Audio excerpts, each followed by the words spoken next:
Mm. Your stories are so important, and they are the one unique thing that really sets you apart from other people. So if you can tell your story, nobody else has that story, and that's what draws people into us. Tips from Trestle is brought to you by eMenu Choice Point of Sale, Wiseox AI, and Benny Keith Foodservice. Welcome to Tips from Trestle, the Senior Living Food and Hospitality Podcast. This podcast explores the senior living industry with a unique focus on food, hospitality, and the community experience. I'm your host, Aaron Fish. My goal for this podcast: educate, inform, and inspire leaders in senior living. How? By bringing the resident and customer experience to the front of mind in our industry. We should bring the passionate spirit of food and hospitality to everything that we do and everyone we serve each and every day. So what are we waiting for? Let's get to it. Today on Tips from Trestle, I'm joined by Dana Weaver. Dana is a leadership and communication coach with a unique background in senior living leadership. After 2 decades of leading teams and navigating high-stakes decision-making, she now helps women entrepreneurs become magnetic leaders, confident speakers, and visionary business builders. Dana is passionate about helping women communicate with impact, lead with confidence, and grow with purpose. Dana, welcome to Tips from Trestle. Thank you. I'm so glad to be here. Yes, I'm excited. One, because you are the first graduate of Kansas State I've been able to have on. So that's a little sense of pride I take there. And second, because your journey is very similar to mine, but very different at the same time. And so I'd love for you to kind of talk a little bit about your journey from running, working, leading senior living to now what you're doing and helping develop women in leadership. Well, it is kind of a long story, but I'm going to try to make it as short and sweet as I can. I started out as a nursing home administrator at 24, and I worked in that arena for a few years. I was moved to different parts of Kansas because I was from Kansas, and I loved the job. And the reason that I worked in senior living was because my great grandmother was in a nursing home. She was one of the women that I looked up to in my life and always encouraged me to have a voice. And when it was time for her to go into the nursing home, she lived in Arkansas, and it was back in the 90s. And I just did not understand that whole experience walking in there to visit her. All of my senses were ignited as I did that. And the thing that bothered me the most was as we walked in and as we walked out, there were people slouched over in their wheelchair, and they just there was no light left in them. Yeah. And as we were walking out, I looked up at my dad and I said, "Dad, why is this place so horrible?" Because that was my perspective as a little kid. Yeah. And he goes, "I don't know, honey, but I hope someday you can change it." And it was a passing comment that he doesn't even remember very well, but I locked that away in my heart. And when I came into senior care and aging, I realized that I was there to help change it. And so after being an administrator for a few years, I moved back to be closer to my parents, and an opportunity opened at a local association. It was a statewide association for nonprofit aging services providers. It's called Leading Age Kansas, and I was there for 20 years. And through the time that I was at Leading Age Kansas, I learned so much more than I had experienced as an administrator. I learned about leadership. I learned about what it means to build a good business or keep a senior living organization on track. I even got to teach leadership because I ran our leadership program, the Center for Leadership. And I just amassed so much knowledge about workforce, about people, about advocacy, about everything in that job that it reignited my passion to stay in aging. And then I had the opportunity to start my own business. And my first thought was, I'm going to start my business to provide leadership training and executive coaching for people in senior living, especially the C-suite. And so I did that for a while and I was doing a pretty good job. But what I realized was I was constantly going out and asking them if they would like my service. Whereas I had other people watching me online and on all of my social media saying, Dana, will you show me how to start a business? Will you show me how to, get present and get visible and help me grow my business? And so when I said yes to that, all kinds of clients came in. And so I realized, you know what? This is a great opportunity and I could still infuse my love for aging in there. My background is almost entirely aging and my new venture into women entrepreneurs is just about a year old now. And I love the growth, right? Because you had to learn all of the leadership some way, and doing it in senior living, I think, and around senior living really can give you a unique perspective. If we learn leadership through a regular business route, maybe we wouldn't be as good at it or it would be framed differently. But I think you get a little bit of extra learning or a little bit more thought put into it. And it's one of the things that when we connected, I saw you talk about, and this is what I wanted you to talk about with our listeners, is this concept of the magnetic leadership voice. Because I think one of the things that as leaders we don't think about a lot is the way we communicate and how important that is to the role of a leader. And so I'd love for you to tell us a little bit about it, maybe how you got to that idea, and just kind of talk us through why it's so important. Sure.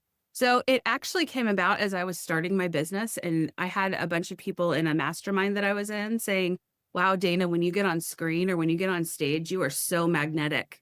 What is it that you have that I can learn from so that I can be more magnetic when I'm on screen? I didn't see myself as a magnetic leader necessarily, but I really needed to dig deep and think, okay, what is it that I'm doing? And it really opened up a whole new perspective for me because being magnetic is actually being present. And being magnetic is listening. And being magnetic is seeing the people either that you're talking to from stage, or if you're having a one-on-one as a leader with someone, seeing them for who they are and listening to what they have to say. So you and I had a conversation a little bit ago, and one of the things you mentioned was we were given two ears and one mouth, so we need to listen twice as much. I Yeah. use it a lot because my dad is a big influence on me, and that was one of the things he would tell me a lot when I was a child because of thought. And so what I realized was a lot of the leadership training that I had been providing and had been given over the years was about listening and about communication. That's the foundation Yeah. of good leadership. And I try to teach it in a way that helps people understand how they can communicate better. So listening starts with asking really, really good questions. And so thinking through the questions that you're asking open-ended questions versus closed-ended questions allows the person that you're speaking with an opportunity to share so much more than you would if you didn't have those open-ended questions. And so really taking time to think, okay, who is it that I'm talking to and what do I want to learn from them? And then just sitting there and listening. And don't ask, how many loads of laundry does your company do every day? Or something like how many pounds of laundry do they do every day? Versus saying, tell me about your laundry department. How is that going for you? Just asking open-ended questions where they can provide whatever information that they want. And then the listening piece is sitting there and closing your mouth and just listening. And Yeah. yeah, I, go ahead. no, I was curious as to what you've seen or what you've experienced because you had talked about the individual, like the one on one, and then also the group. Obviously, there's got to be some difference or different ways to approach that. But I'd love to get some insights for you because when I think about the leaders that we work with in senior living, they have to be able to do both. They have to be able to have one on ones with staff, one on ones with residents, one on ones with families, but then turn around and do the group version of all of those conversations. And so there's definitely a lot of skill and nuance, I think. I'd love to get your insight on that. Sure.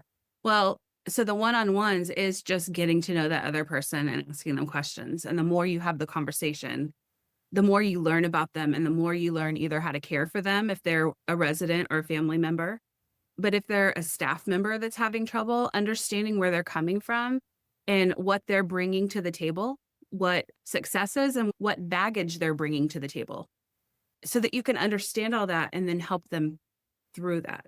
And when they feel heard, they feel like you care, and that's where your magnetism is. And then contrast that to a big group. When you're speaking with your team and you're trying to explain something that happened or the latest regulatory change or where you're at financially or whatever it is that you're having the conversation with, hopefully you know your team well enough to know what motivates them. But you can also start by asking a question and allowing them to answer. And a story that I think is really good here is one that I learned when I was at the association. And I visited a community in Kansas City, and they created a town hall to create more communication back and forth between the team and the C-suite, basically. And so the executive director stood up there and explained what they were going to do. And the first thing that he did was, what are some of the problems that you all are having out there? And it was crickets when he asked that question because they weren't used to being asked questions. And then right before the end of the conversation, a CNA just kind of raised her hand, and she was fairly new. And she said, "Yeah, I have a question. Why is it that the batteries never seem to work on the lifts and we have to go from this hall to this hall to get that battery and bring it over for this lift?" And he was shocked. And he didn't know that it was going on, and neither did a lot of people. The CNAs were doing that, and that's how they were doing the lifts. And he goes, "I don't know, but I will fix that. You should not have to work like that." And because she had the ability just to say something, or she had the confidence to say something, they went and they fixed it. And other people saw that. And so the next time they had a town hall, when he asked that question, what are some things we can fix for you or what's going on? More people responded. And so they were able to fix some of these small things that were hampering their ability to do their jobs that kind of went uncommunicated because they didn't know who to tell or who to talk to. And then over time, they created systems to help with the lines of communication and get to know their team better. And their team got to know the management team better. And it became a lot easier to get out there and speak in front of their team because they all knew each other a little bit better and they had established that trust. Yeah. The picture you're painting, I think, is so important because when you think about the kind of impact that can have on an organization, obviously we're talking about getting feedback a little bit better, but there's more to that than just that one thing. And so as you talk to individuals who start doing some of the kind of speaking and becoming in this more magnetic connection, if you will, what are some of the business benefits that you've experienced, your clients have experienced from taking this approach that you're talking about? Technology continues to drive changes in senior care, and that includes food service. eMenu Choice is an award-winning point-of-service application for managing the dining function in senior living communities. This mobile, touchscreen-enabled software enhances the dining experience for residents while streamlining processes for staff. The flexibility and functionality of eMenu Choice makes it an effective solution for any type of senior living environment, from independent and assisted living to skilled nursing facilities.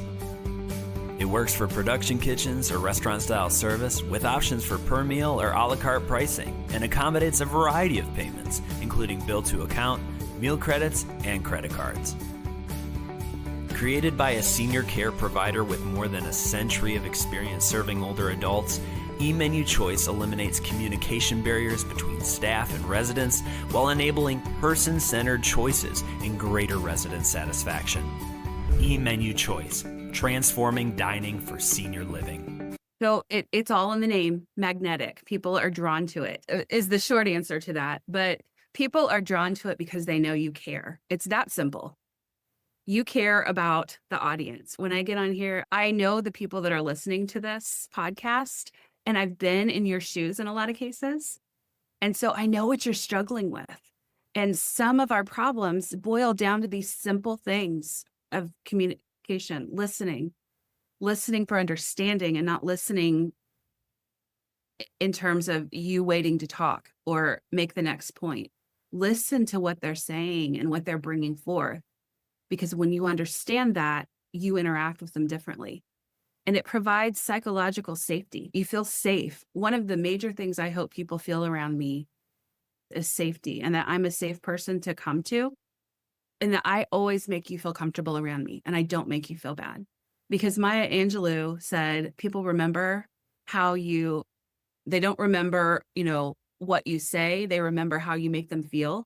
I'm paraphrasing that very poorly, but it's something that I always keep in mind because it it's something, we have such a diverse group of people coming into senior care.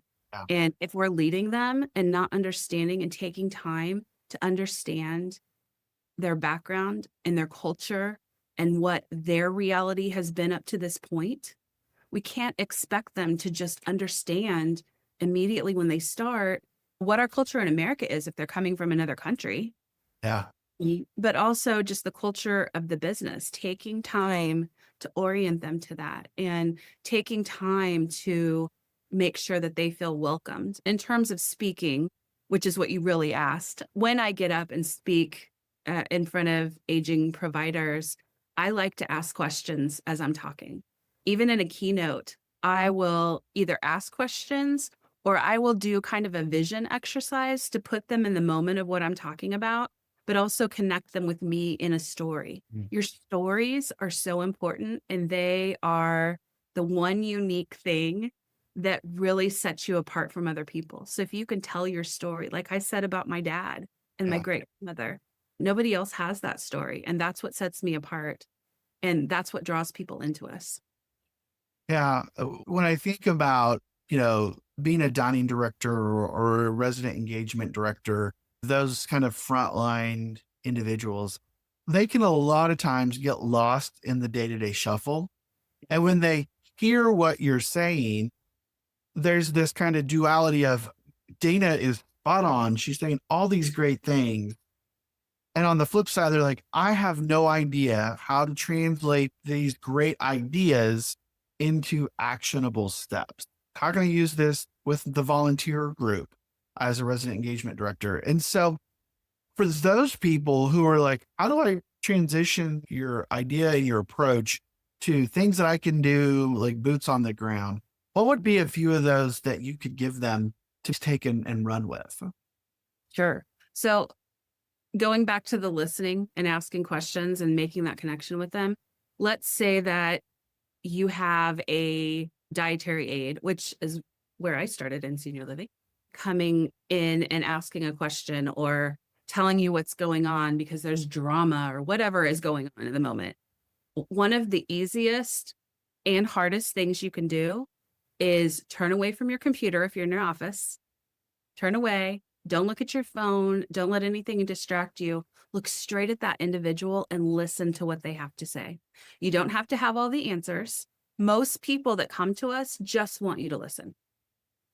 We always feel like we have to have the answers, and you probably have felt like that at times.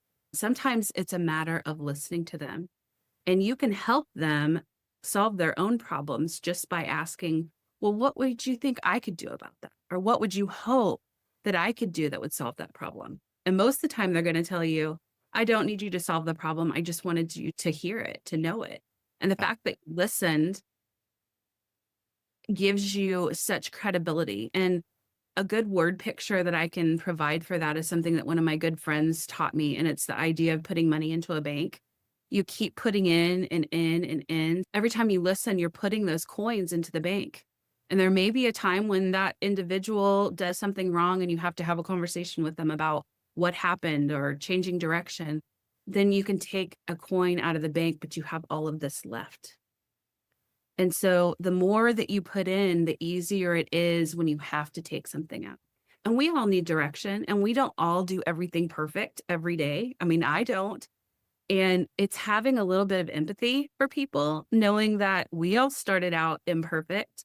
We've learned things over the years, and I know what I know because I've been curious and wanted to learn, and I've done the things so that I understood it. But my day whatever it is, my year 20 is not my day one. And so there was a lot I had to learn in there, and it took a lot of time. So having that empathy and giving people time to learn and giving them the boundaries to make mistakes or to be successful and kind of talk it through with them is going to be really helpful. Does that answer what you were hoping? Yeah, I think it does. For me, I go back to the point you make about the distractions, right? And making that connection, I think is so important, especially when you think about this, as we framed it early on, this magnetic leadership voice, right? And you talk about creating this aura and this magnetism. It's really what, like you said, it's about the people to connect with you, because then you can have the conversation. You can help them solve their problem, whether it's providing the answer or simply, like you said, just simply listening and letting them be able to share and contribute. I was just going to say one other thing that it kind of brings it together. Sometimes when you're leading on the floor or in the dining room or whatever, sometimes you can connect to people with a story, and you can tell them a story that you experienced that was, where you failed or where you succeeded or something like that, and what you learned from that. And that story also connects you, and it helps them to see things from a different perspective. One really good example of that is when Jesus would provide the parables for us to learn from. He was telling stories and connecting so that they could understand something that was so complex.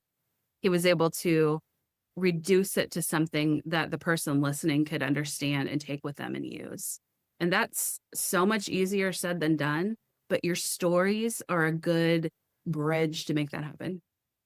Concept of storytelling is something that I myself have had to evolve more of, because it didn't always came naturally, but I never connected it like you did, right? Of, well, I want to share this knowledge, this information, or this idea, but it's going to be easier understood with like painting the picture, as opposed to you got to go ABC 1, 2, 3 XYZ.